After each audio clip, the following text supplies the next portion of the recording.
क्या आप जानते हैं ज्ञान क्या है? अगर आप ज्ञान का सही अर्थ नहीं जानते तो आप हमारी इस प्रस्तुति को पूरा देखें, क्योंकि इस प्रस्तुति में हमने ज्ञान को विस्तार पूर्वक बताया है।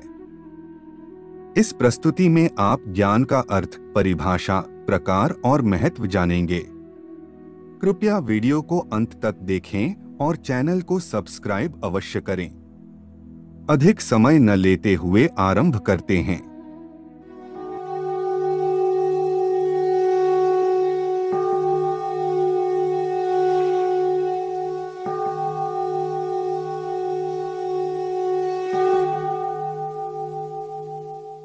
कहा गया है कि ज्ञान मनुष्य को उन्नत और मुक्ति का मार्ग प्रदान करता है। तो चलिए हम अपने प्रश्न पर आते हैं कि ज्ञान का वास्तविक अर्थ क्या है।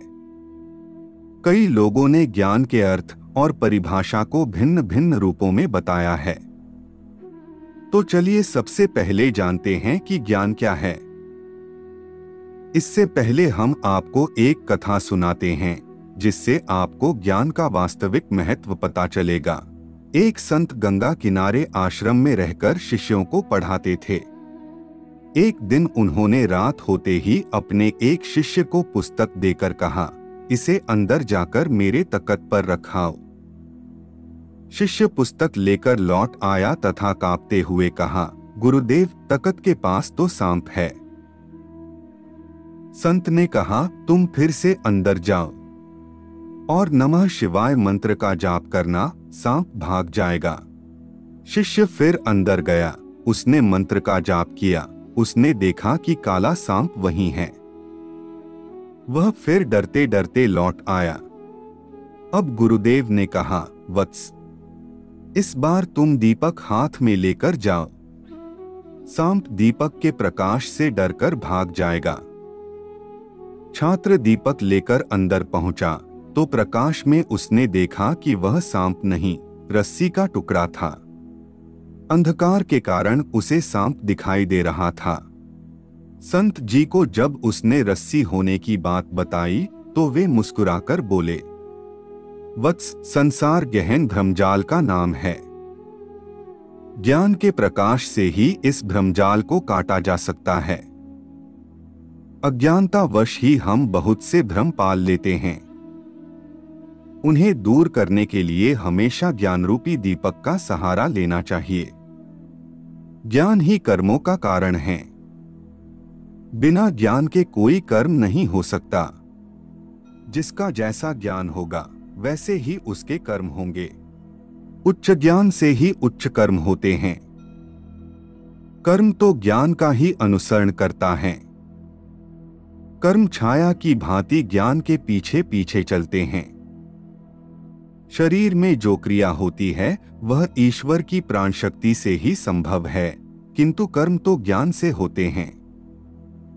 एक छोटा सा शिशु हाथ पांव चलाता है। यह क्रिया उसकी प्राण शक्ति के स्पंदन से होती है, किंतु ज्ञान के अभाव में वह कर्म नहीं कर सकता। अतः कर्मों का आधार ज्ञान ही है। ज्ञान शक्ति ईश्वर की ही शक्ति है जो चेतन है। यह चेतन शक्ति ही ज्ञान स्वरूप है, जिसे शरीर में आत्मा तथा संपूर्ण जगत में ईश्वर कहा जाता है। इसी शक्ति से मनुष्य को ज्ञान होता है तथा वही ज्ञान कर्मों का कारण बनता है। इस ज्ञान शक्ति के अभाव में कोई भी कर्म नहीं हो सकता। यह ज्ञान भी दो प्रकार का है। एक है सांसारिक, जिससे संसार के कर्म होते हैं, जिनसे भोगों की प्राप्ति होती है। उपनिषदों में इसे अविद्या अथवा अपराविद्या कहा जाता है, तथा दूसरा ज्ञान आध्यात्मिक ज्ञान है, जिसे विद्या अथवा पराविद्या कहा गया है, जो मुक्ति का हेतु है। यह ज्ञान उस ज्ञान स्वरूप चेतना का ही ज्ञान है जो सभी ज्ञानों का कारण है। उस ज्ञान स्वरूप आत्मा का ज्ञान ही एकमात्र ज्ञान है, जिसका ज्ञान करना ही जीवन का लक्ष्य है। सांसारिक ज्ञानों का भी वही कारण है। ज्ञान का स्रोत ईश्वर की ही चेतन शक्ति है, जिसको जान लेना ही ज्ञान है तथा सृष्टि के रूपों को जान लेना उसका विज्ञान है। वेदांत का उपदेश उस ज्ञान स्वरूप ब्रह्मा को ही जानने के लिए है कि तुम स्वयं को जानो कि तुम भेड़ नहीं सिंह हो, तुम शरीर नहीं आत्मा हो, तुम जीव नहीं ब्रह्मा ही हो। अज्ञानवश ही तुमने अपने को जीव मान लिया है।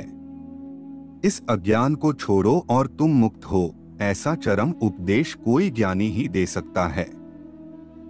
जो प्रमाण है। किसी अज्ञानी को ज्ञान देना फिर भी सरल है, परंतु श्रद्धायुक्त व्यक्ति को समझाना थोड़ा कठिन होता है, क्योंकि वह श्रद्धा तो करता है किंतु बुद्धि के विकसित न होने से वह इसको समझ नहीं सकता। संशय युक्त व्यक्तियों को ज्ञान देना असंभव होता है। वह हर बात में तर्क देकर अपने ही विचारों में दृढ़ रहता है। वह समझता है कि मैं जो जानता हूँ वही सत्य है। दूसरों के ज्ञान में वह शंका करता है कि यह सत्य नहीं है। ऐसों के लिए यह ज्ञान नहीं है। हमने वेदांत के ग्रंथों की सरल रूप में व्याख्या करने की चेष्टा की है, जिससे यह हमारे दर्शकों के लिए भी उपयोगी सिद्ध हो सके तथा इस ज्ञान को ग्रहण कर सके। आज के लिए केवल इतना ही। हम आशा करते हैं कि हमारी प्रस्तुति आपको पसंद आई होगी। अपने विचार अभिव्यक्त करने के लिए कमेंट करें, वीडियो को शेयर करें, वह चैनल को सब्सक्राइब करें। तब तक के लिए जय जय श्री राम।